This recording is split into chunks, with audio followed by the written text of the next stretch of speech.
Marie-Odile fait l'appel. C'est elle qui m'a invitée à participer à une réunion de son collectif. Son nom, Lunubok.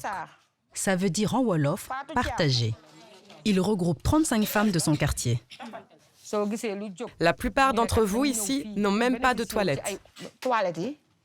Alors, comme chaque semaine, on se réunit pour cotiser. Quel que soit le projet commun, il faut de la solidarité. Sans solidarité, rien ne marche. Des projets de solidarité conçus par des couturières, des cuisinières, des femmes qui ont très peu de revenus. Mais le peu qu'elles réussissent à économiser, elles ont choisi de le mettre en commun pour leur quartier. Elles ont créé une tontine spéciale, cadre de vie.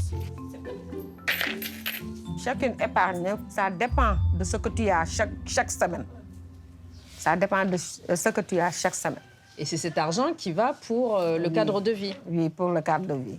Donc c'est une épargne assainissement, mais si on a un imprévu... Oui, la personne peut venir, tu peux prendre sur ton compte de l'argent pour aller régler tes problèmes.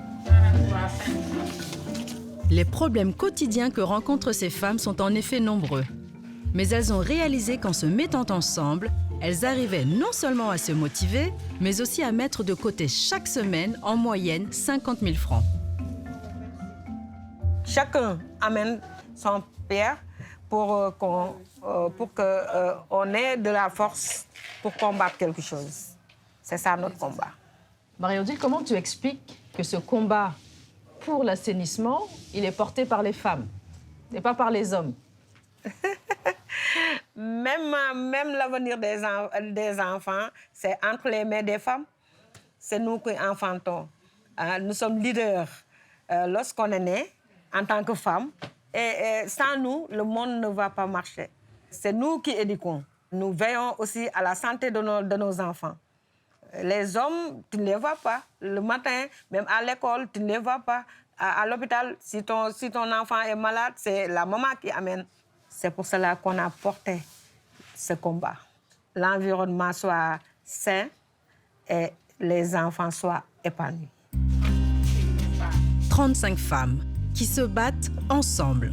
Leur détermination et leur fierté se lisent sur leur visage. Comme sur celui d'Aïssatou Gueye, la présidente du collectif. À la fin de la réunion, elle m'invite chez elle. Elle veut me montrer comment cette tontine a transformé sa vie. C'est ici ta maison? Oui, nous voilà chez moi. Tu vis ici avec ta famille, tout le monde? Oui, avec mes grands frères, leurs épouses, leurs enfants, et avec ma mère. Ah oui, avec ta maman aussi? Oui, elle est là, dans la chambre. Aïssatou habite dans cette courée avec toute la famille. Une vingtaine de personnes, dont 8 enfants. Chaque famille a sa chambre et partage des espaces communs pour préparer la cuisine et faire sa toilette. La maisonnée a l'eau courante, mais chacun l'utilise avec parcimonie.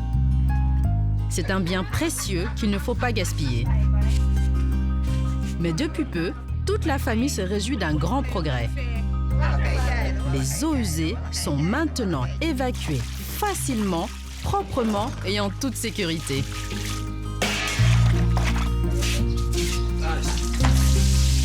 C'est grâce à ce puisard, un trou qui permet de filtrer les eaux usées dans le sol.